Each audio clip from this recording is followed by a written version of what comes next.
Welcome to yoyo TV Kannada. ರಾಜ್ಯದಲ್ಲಿ ಕಳೆದ ಕೆಲವು ದಿನಗಳಿಂದ ತಗ್ಗಿದ್ದ ಮುಂಗಾರು ಇದೀಗ ಮತ್ತೆ ಚುರುಕು ಪಡೆದುಕೊಂಡಿದೆ. ಹಾಗೆಯೇ ಇಂದಿನಿಂದ ಮುಂದಿನ 5 ದಿನಗಳ ಕಾಲ ಹಲವು ಜಿಲ್ಲೆಗಳಲ್ಲಿ ರಣಮಳೆ ಸುರಿಯಲಿದ್ದು, ಇನ್ನೂ ಕೆಲವೆಡೆ ಸಾಧಾರಣ ಮಳೆಯಾಗುವ ಸಾಧ್ಯತೆ ಇದೆ ಎಂದು ಹವಾಮಾನ ಇಲಾಖೆ ಮುನ್ಸೂಚನೆ ನೀಡಿದೆ. ರಾಜ್ಯಾದ್ಯಂತ ಮಳೆ ಮುಂದುವರೆದಿದ್ದು, ಜುಲೈ 3ರವರೆಗೂ ವರುಣನ ಆರ್ಭಟ ಮುಂದುವರಿಯಲಿದೆ.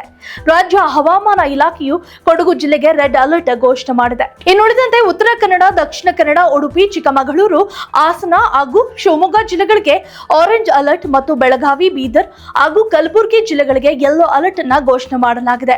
ಧಾರವಾಡ, ಗದಗ, ಹಾವೇರಿ, ಕೊಪ್ಪಳ, ರಾಯಚೂರು, ವಿಜಯಪುರ, ಯಾದಗಿರಿ, ಬೆಂಗಳೂರು ಗ್ರಾಮಾಂತರ, ಬೆಂಗಳೂರು ನಗರ, ಚಾಮರಾಜನಗರ, ಚಿಕ್ಕಬಳ್ಳಾಪುರ, ಚಿತ್ರದುರ್ಗ, ದಾವಣಗೆರೆ, ಕೋಲಾರ, ಮಂಡ್ಯ, ಮೈಸೂರು, ವಿಜಯನಗರ, ರಾಮನಗರ ಹಾಗೂ ತುಮಕೂರು ಜಿಲ್ಲೆಗಳಲ್ಲಿ ಸಾಧಾರಣ ಮಳೆಯಾಗುವ ಸಾಧ್ಯತೆ ಇದೆ ಎಂದು ಇಲಾಖೆ ಮಾಹಿತಿ ನೀಡಿದೆ.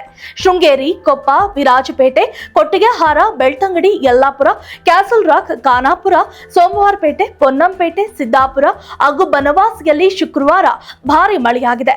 ಕಾರ್ಕಳ, ಬಂಡವಾಳ, ಸುಳ್ಯ, ಗೇರುಸೊಪ್ಪ, ಹೊನ್ನಾವರ, ಮಾಣಿ, ಶಕ್ತಿನಗರ, ಕುಂದಾಪುರ, ಮೂಡಬಿದ್ರೆ, ಅಂಕೋಲ, ಬೆಳಗಾವಿ, ಆನವಟ್ಟಿ ಹಾಗೂ ಸರಗೂರು, ಅಫ್ಸಲ್ಪುರ ಹಾಗೂ ಮಂಕಿಯ ಹಳಿಯಾಳ, ಮುಂಡಗೋಡು, ಪುತ್ತೂರು, ಉಡುಪಿ, ಗೋಕರ್ಣ, ಶಿರಾಳಿ, ಮಂಗಳೂರು, ಕೋಟಾ, ಬೀದರ್, ಕಿತ್ತೂರು, ಹಾವೇರಿ, ಚಿಂಚೋಳಿ ಹಾಗೂ ಧಾರವಾಡ, ಹುಬ್ಬಳ್ಳಿ, ಹಿರೇಕೆರೂರು ಹಾಗೂ ಕಲಬುರಗಿ, ಗುಬ್ಬಿ, ಜಗಳೂರು, ಭದ್ರಾವತಿ, ಕೋಣನೂರಿನಲ್ಲಿ ಮಳೆಯಾಗಿದೆ. ಒಟ್ಟಿನಲ್ಲಿ ಮಲೆನಾಡು, ಕರಾವಳಿ ಭಾಗದಲ್ಲಿ ಮುಂಗಾರು ಅಬ್ಬರದಿಂದ ಅತಿವೃಷ್ಟಿಯಾಗಿದ್ದರೆ, ರಾಜ್ಯದ ಉತ್ತರ ಹಾಗೂ ದಕ್ಷಿಣ ಒಳನಾಡಿನಲ್ಲಿ ಮಳೆ ಕೊರತೆ ಉಂಟಾಗಿ ಮುಂಗಾರು ಹಂಗಾಮಿನ ಬಿತ್ತನೆ ಸಿದ್ಧತೆಗೆ ಹಿನ್ನಡೆಯಾಗಿದೆ.